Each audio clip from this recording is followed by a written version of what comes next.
Ito na naman ang mainit na balita mula sa mundo ng politika na yumanig sa publiko. Ayon sa mga bagong impormasyon, si Justice Secretary Boyeng Rimulya ay umano'y nagbunyag ng koneksyon ng isang drug syndicate sa mataas na opisyal ng gobyerno. Kasama umano rito sina President Kuting ng Norte Jr. at First Lady Liz Satanas Max. Sa isinagawang press briefing, ipinahayag ni Rimulya na may lumalabas umanong mga ebidensya na nag-uugnay sa isang malaking pulburon syndicate sa ilang personalidad na malapit sa Malacanang.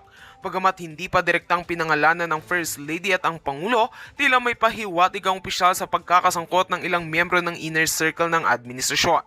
Mariing itinanggi naman ng palasyo ang mga paratang at tinawag itong bahagi ng isang malawakang demolition job laban sa Marcos administration. Ayon sa tagapagsalita ng Pangulo, walang basihan ang mga akusasyon at handa umano silang humarap sa investigasyon kung kinakailangan. Samantala, hinikayat ni Boying ang Senado at Kongreso na magsagawa ng malalimang investigasyon ukol sa issue. Tinutukan na rin ito ng ilang media at civil society groups na nananawagan ng transparency at accountability sa gitna ng lumalalim na kontrobersya. Asahan naming ihatid sa inyo ang mga susunod pang detalye sa pagpapatuloy ng balitang ito. At yan nga ang mga balitang ating pagkakatutukan, at kung bago ka pa lamang sa aking channel ay huwag kakalimutang mag-like, share and subscribe para updated ka sa aming mga bagong balita dito sa Tatak Pinas.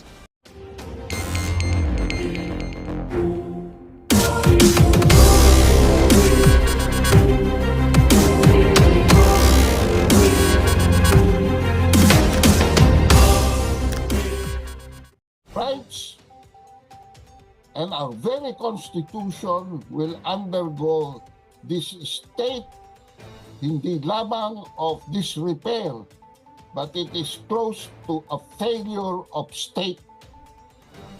At kung titigil tayo dahil tinakot lang tayo, magsama-sama na tayo doon sa kulungan sa Kongreso. Pagka kinuntempt at kinulog doon yung mga kasama natin, magpunta tayo mismo sa Quadcom at tayo na mag-volunteer tayo, na mag-witness tayo doon. Mag-volunteer tayo na ma-citing tayo sa contempt at makulong din doon. Siguro naman, libre ang pagkain doon, no? Walang chance. So, okay lang. Pero tatakotin nila tayo sa pamamagitan ng ganito. Excuse me, dati na ho kaming takot. Hindi na kami pwedeng matakot. Maraming salamat po. Maraming salamat, Kaado. Maraming salamat po sa inyong mensahe at sa pagdidiscuss niyo po ng issue na may kinalaman dito sa upcoming congressional hearing against bloggers at saka po sa iba pang issue na natalakay niyo po. Maraming salamat.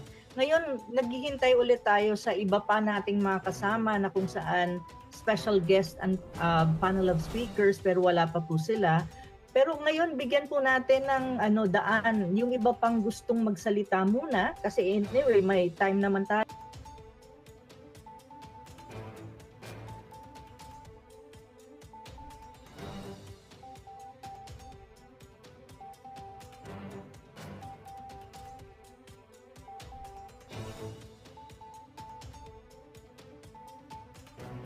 And then, i-recognize po namin kayo.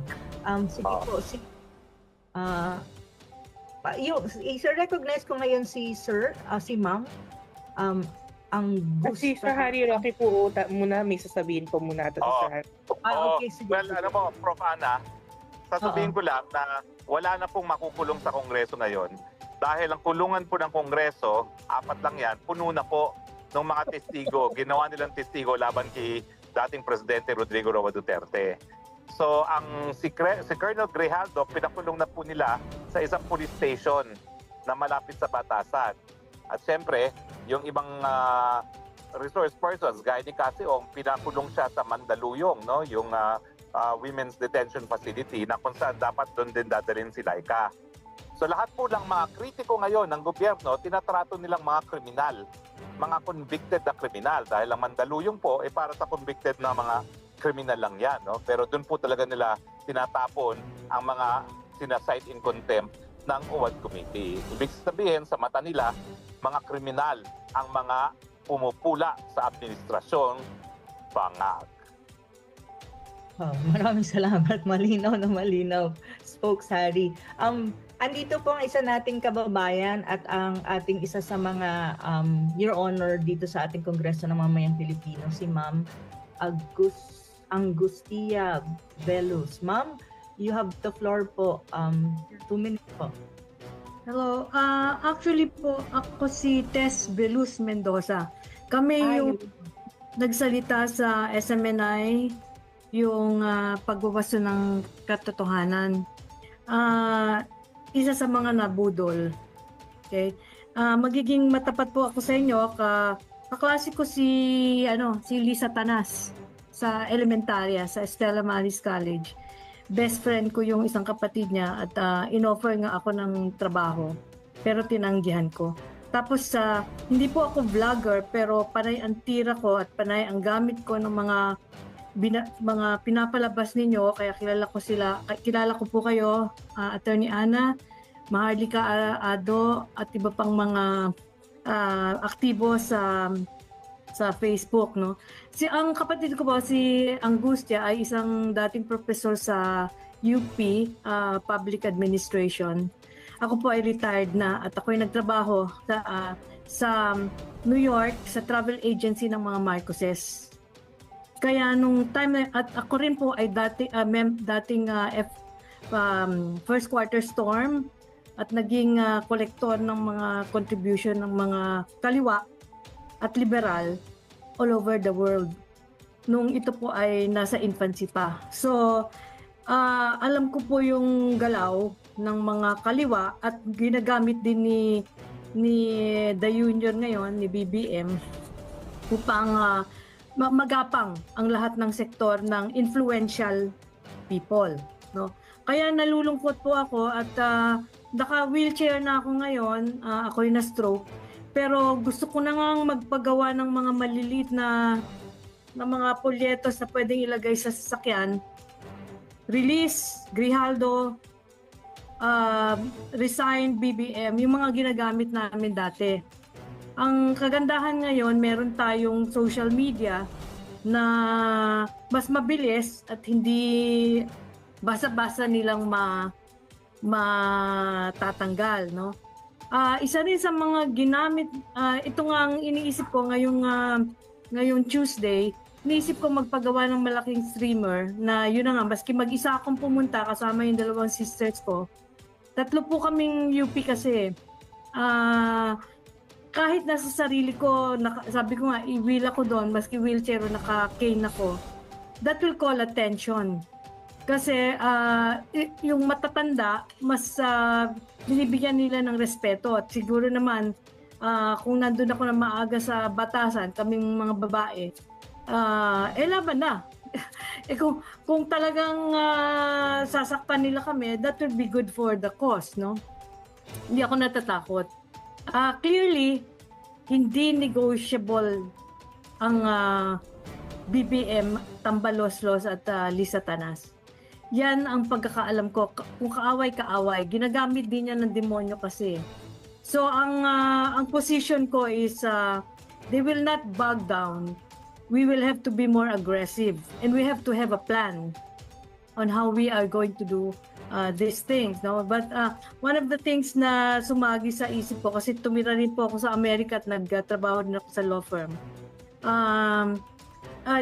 Yung kapatid ko, si Mon Velus, na dating advisor din ni Tatay Digong sa insurgency. Namayapa na siya ng Delta, no? Sila yung nagdemanda sa Marcos ill-gotten wealth at nakakuha sila ng pera.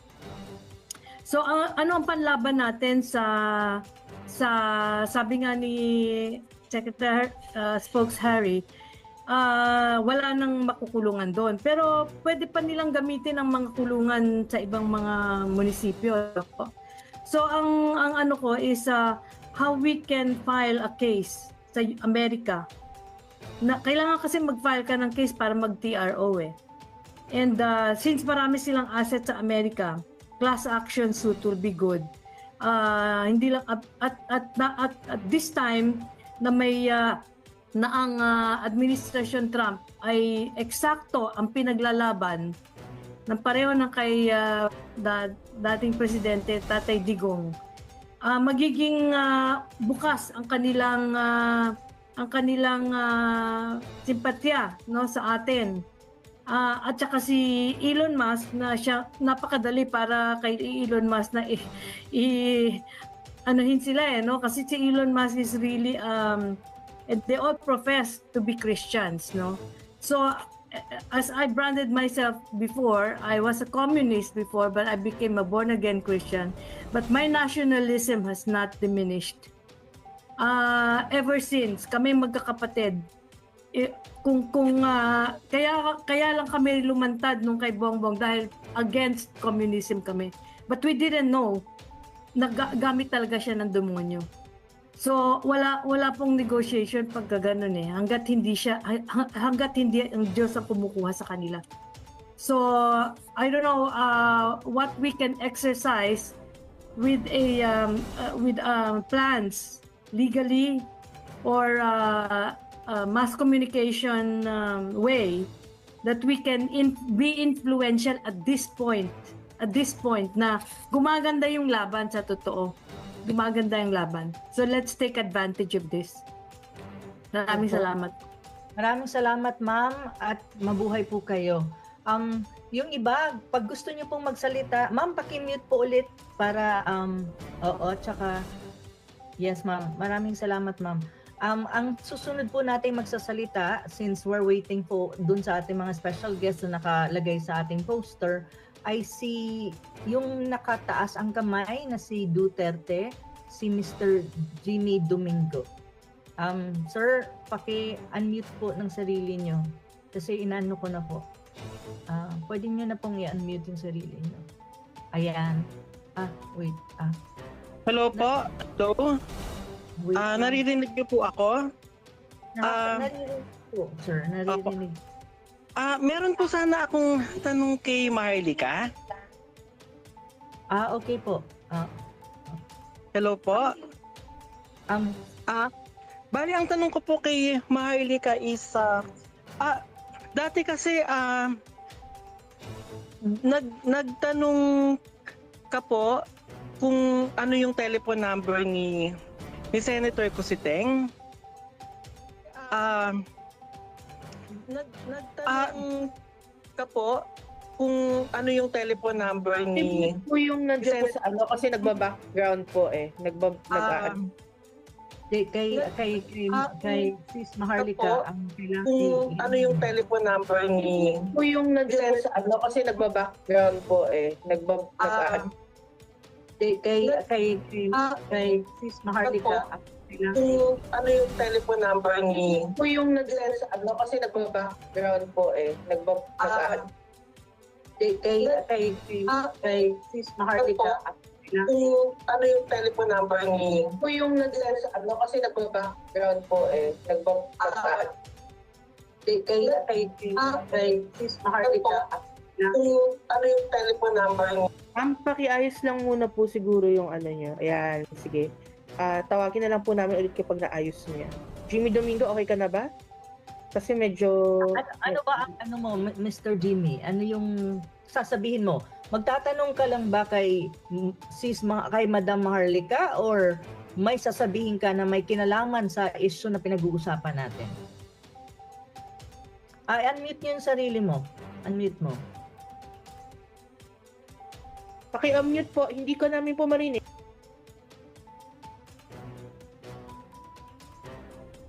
Ay, ito po. Hello po. Ito na po. Kasi po dati po, tinanong niyo po dati kung ano yung telephone number ni Senator Nico Cositeng. May pinagbigyan po ako na hindi ko pwedeng banggitin yung pangalan pero nakakausap nyo. Nasabi niya po ba sa inyo yung telephone number ni Senator Nico Cositeng? Ay, si ano po yun? Si Joey po. Minessage ko sa kanya yung number ni Senator Nicky Cositeng. Nabanggit po ba niya sa inyo? Sir, meron po akong gustong anuhin sa inyo. Pag mga ganito pong usapan, mamaya, Minessage ko sa kanya yung number ni Senator Nicky Cositeng. Nabanggit po ba niya sa inyo? Sir, Naka-live po kasi tayo ngayon, ma'am eh. oo, naka-live po tayo, sir. Yes, nakuha ko po yung number ni Nikki Cositeng. I texted her. I don't Ay, know opo. if that's the right number, pero yes. Nakalive po Sige. siya. Ay, sige Yes. po, opo. Ako po yung Opo, number thank you po. ni Ah, Sudeng, aha. consider. Opo. I don't Opo. know. Bali, kailangan po i-off ko po kasi po nag-e-echo po mahirap po dito sa ano, parang may problema po sa communication ko. Pakiiba po muna, baka may iba pang magsasalita. Kailangan po i-off ko po kasi Oh, hindi, pwede ka na, Jimmy. Okay, sorry. Oo. Sige po, habang pong nag-aantay tayo sa mga iba kasi hindi pa po sila nag-reply. Siguro madagdag ko lang din po, during the time of pandemic din po, no? I mean, alam niyo naman ng time ng pandemic na napaka-crucial noon at ang dami nagsasalita. Kesyo, alam niyo yun, kesyo kung ano po mga pinababati ko sa ating administrasyon, lalo na ang Departamento ng Health ng time na yon, di ba? And basically, we are all, lahat tayo were during as a first-time public servant at that time, naintindihan natin yung pinasukan natin na bilang public servant. So, ibig sabihin po nun, ang pababatikos po ng ating mga kababayan, ng mga opinion po nila, ay valid po yan. Hindi po nirirespeto natin yan. In fact, during the time of PRRD, kahit ang media ay nang babatikos sa kanya, gumawa pa kami ng PT forms or ano ba yun, yung media security para sa kanila na walang curtailment of they have to be safe, they have to be given the right yung gumawa pa ng Office for Media Security, hindi po ba? Which is now still existent under this administration, and which I'm very glad na tinuloy nila. So sana po, ganun din po sa ating mga vloggers, sa mga vloggers natin. In fact, naalala ko pa nga nun, even ang mga pro-Duterte vloggers at that time, nang babatikos talaga. Even doon sa mga secretary, doon sa mga they're giving their own piece about how the administration or how what the cabinet is doing, 'di ba? May narinig po ba kayo? Wala naman tayong we have to treat them very well. Yun ang instruction sa atin ng ating mabuting President Duterte. So I hope that our public servants would also see in this point of view that we are all number one, we are private citizens now. I'm a private citizen. I'm a law student, and I exercise my freedom. I exercise my Bill of Rights. And at the same time, also, we must exercise the Bill of Rights of all the people. We are also taxpayers' money, diba? We are payers of taxpayers as well. So public servants are answerable to all taxpayers, regardless if they are speaking up, bloggers, or whatever it is they are taxpayers. Maraming salamat po. Maraming salamat, Pebs. Tatawagin ko lang si Mr. Rudy Indonesia. Ayan. And, sir, paki-unmute po ng nyo. At saka, okay sir, sandali lang. Ayan. Okay. Sige sir, 2 minutes po tayo. At saka dun sa iba na gustong magpahayag ng inyong mga saloobin, pag-raise lang po kayo ng hand, i-recognize ko po kayo. Maraming salamat po. Yes, sir. Good You have the evening, floor. good evening po, Ma'am Ana, Ms. Maharlika, at saka Attorney Harry Roque. Ma'am, kung pwede, you give me ample time a bit because I have quite a substantial subject to speak about. As much as possible po, sir, since we have a lot of people who are also here and who would want to speak, I'll give you, sir, the time that you need, but please be direct to the point po. Kung ano po Okay po. on the specific issue that we're talking Yes po. about. Actually, ma'am, medyo marami ito, but I'll just try to summarize each and every segment of what I'd like to discuss. Number one, yung una is gusto magkilala sarili ko, tapos anong background ko. Then Sir, I'll talk about... Sir, I have to cut you from, cut ko lang ho kayo. Sir, I think the last na natin, Kongreso ng Mamamayang Pilipino, nagpakilala na po kayo at nakilala naman po kayo. So I think, sir, what would I advise right now is go to this point and go to the heart of the matter po. Kung ano yung gusto niyo sabihin na may kinalaman sa issue. Mamaya na po natin yung mga introduction about yung background natin as kung sino tayo and all the things. I think, sir, the last time that we had the session, you were given ample time po para ipahayag kung sino po kayo. Pero this time, sir, so that we'll have more time for other people, diretso po tayo doon sa mensahe na may kinalaman po sa issue na pinag-uusapan natin ngayon sa ating forum po na ito. Para, sir, hindi masayang yung oras nyo kasi ang rule po natin is we have 2 minutes for each person po na magsasalita po. Maraming salamat, sir. Sige po. Since because of my exposure to Southeast Asia at ako nakabase sa Indonesia, I'm a leader of the Filipino community, expatriate community in Indonesia. Last time, ma'am, you mentioned about na perhaps to be able to solve our national problem, baka kailangan natin ng, kumbaga, drastic na mangyari sa bayan natin. I like to refer kasi inaral ko, halimbawa ang Indonesia, dapat tingnan natin yung mga mga karatig bansa natin. Bakit sila nag-i-improve? Okay? The last 40 years I've been out of the Philippines. Dito ako naglilibot sa Asia. So I think hindi na tayo lalayo. We look at Indonesia, we look at Malaysia, we look at Singapore, we look at Vietnam, Thailand. If you try to look at except Thailand, kahit sa Thailand, we just focus on talagang yung mga kapares ng DNA natin, Malaysia. Lahat sila, they were able, may history sila. My suggestion is we leverage on those Filipinos based nakabase sa Southeast Asia na alam nila yung real situation, na pag-aralan nila. So, dumaan sila ng ma'am, kasi last time you mentioned, you look at the French Revolution, perhaps the China communist movement and so on and so forth. So, it was a bloody before they make it good. Actually, if you try to look at Southeast Asia, ganun nangyari. I could tell you because nandito ako, I'm a living witness sa Indonesia. Back then, before they come, there were riots. Or same thing as Malaysia, the same thing as Vietnam.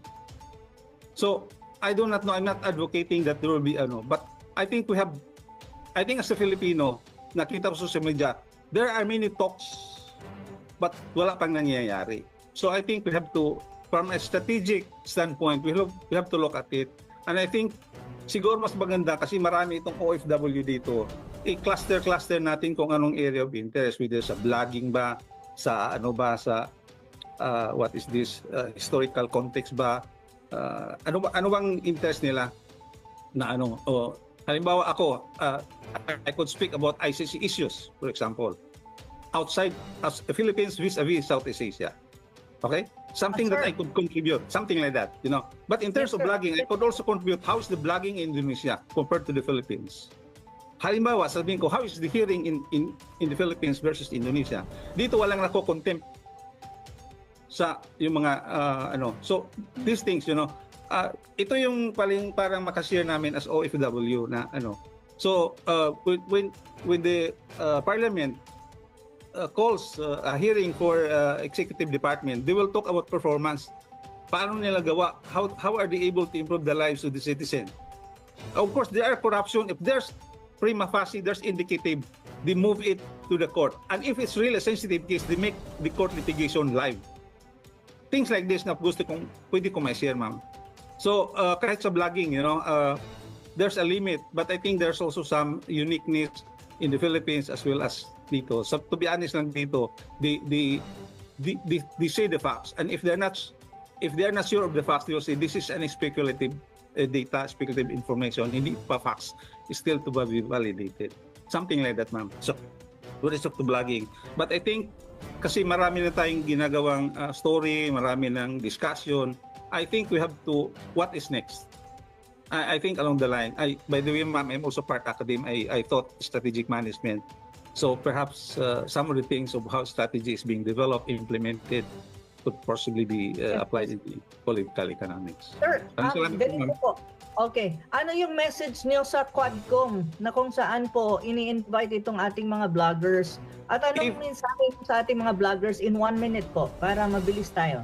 Sa Quadcom, I think if I compare with in Southeast Asia, especially Indonesia kasi taga dito ako, nakabase talaga rito, there's no place as the attitude, behavior of Quadcom. It is, sa Indonesia yan nangyari, what we will do is the bulk of the community, of the people will go to the ethics committee. Alam ko yun, hindi magpo-prosper most likely, ethics committee. But they supplemented it with a declaration of a parliamentarian could no longer visit their place in a province or a city. They declared that politician a persona non grata.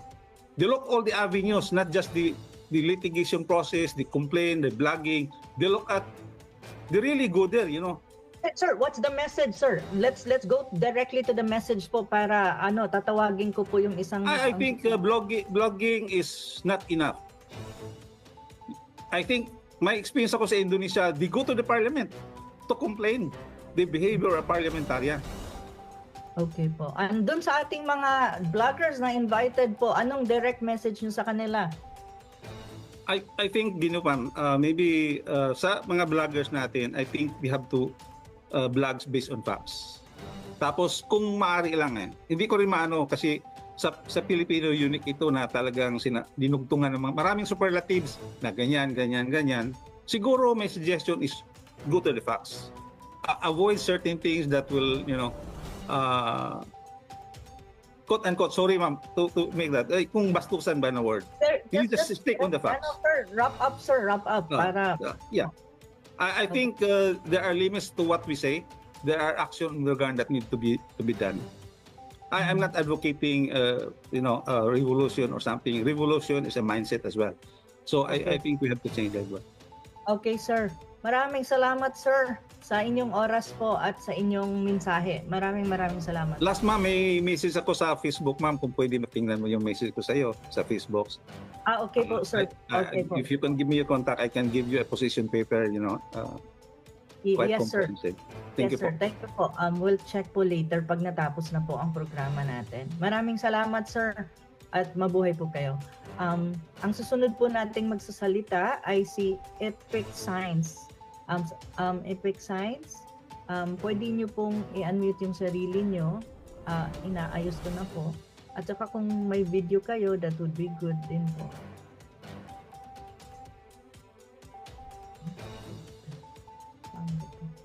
Hindi kayo ma-pin para malagay sa gitna dahil nga sa hindi nyo na-open yung video nyo, pero pwede na kayong magsalita. Yung Epic Science. Are you there? Epic Sign. You recognize.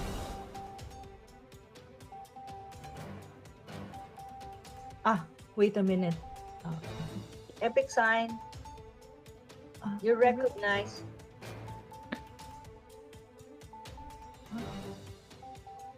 Wait a minute. Attorney Trixie is... Attorney Trixie is on the... It's accepted na, di ba? Yes, Attorney Trixie. Wait, Attorney Trixie needs to be a co-host para makontrol niya yung... Attorney Trixie is on the... Ha? It's accepted na, di ba? Yes, Attorney Trixie. Wait, Attorney Trixie needs to be a co-host para makontrol niya yung... Attorney Trixie is on the... Ha? It's accepted na, di ba? Yes, Attorney Trixie. Wait, Attorney Trixie needs to be a co-host para makontrol niya yung... Attorney Trixie is on the... Ha? It's accepted na, di ba? Yes, Attorney Trixie. Please, pakimute muna, Sis Maharlika. Nag-echo from your side. Yes, Attorney Trixie.